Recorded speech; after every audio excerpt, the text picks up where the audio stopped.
The EPA is holding a public meeting in East Palestine, Ohio, nearly 1 month after the fiery train derailment there. Representatives of Norfolk Southern Railway are expected to attend today's event at the request and order of the EPA. The company has been criticized for putting workers' health at risk after the catastrophe. Some crews cleaning up at the derailment site are now complaining of headaches and nausea. Last month's derailment led to toxic chemicals being spilled. Crews then immediately carried out what they describe as a controlled burn of those substances. Norfolk Southern has not responded to a request for comment about today's meeting.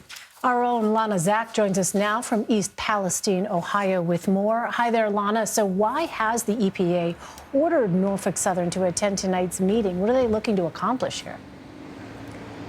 Some answers, some transparency. Elaine, Errol, good to be with you. There is a lot of frustration here. People have been told that it is safe to return to their homes, but then there's other reports of people having rashes, headaches, nausea, all sorts of other problems that as Errol, you mentioned, workers at the site have been complaining about problems that they've been experiencing. And so it doesn't all go along together with their experiences and what they're seeing among their friends and family in East Palestine and what they're being told by officials. In addition, you'll recall that last time there was supposed to be a public meeting with Norfolk Southern. The representatives of the agency said they couldn't be there because they feared for their safety. So that was the last meeting. They're hoping that at this meeting they've been requested to attend, and they're planning on doing so, we understand, but we're still waiting to see exactly what happens and how heated it could potentially become, because there is a lot of frustration, even as Norfolk Southern has pledged to fully clean up the site and have a long-term commitment to the people of East Palestine. Yeah, and Lana, that frustration, understandable, because as we've noted, it's been about a month. So for people who live not just in East Palestine, but nearby, they're dealing with, wondering what's happening with their health, their own mental health, just being fearful that perhaps the environment isn't as clean as folks say it is. Are you getting the sense that they all feel more needs to be done to truly start to heal and move forward? Absolutely, more needs to be done, according to the people that I've been speaking with. And I spoke with somebody from Columbiana just a little bit ago, a neighboring town, who was saying that she feels like there's questions about their safety, their family's safety, and that they haven't gotten any real transparency about that. That said, guys, life is continuing here. I was over at the high school earlier this morning. Classes were in session. I drove by the cleanup site and I saw some ducks actually in one of the ponds there.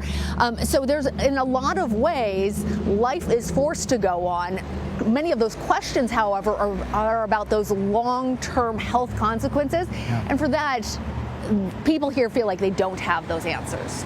And Lana, against that backdrop, a group that calls itself East Palestine Justice that is suing Norfolk Southern is also holding its second public meeting today. What's the purpose behind that?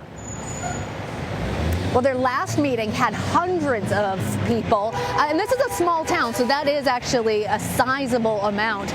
Erin Brockovich is behind it. You know, she's an environmental crusader. She is standing, I guess, as a counterpoint to the official word coming from the EPA or coming from Norfolk Southern. And in a lot of ways, that gives people the opportunity to have those those emotions that we've heard by somebody else. And the other thing that happens is Erin Brockovich's group has assembled its own group of medical experts, chemical experts, and frankly, a big team of lawyers that are standing ready to assist people as they are planning on making claims against Norfolk Southern and potentially others. Well, it's a really important story and place for us to be. Lana Zak there on the ground speaking with folks as we proceed. Thank you, Lana. All right. Thanks, guys.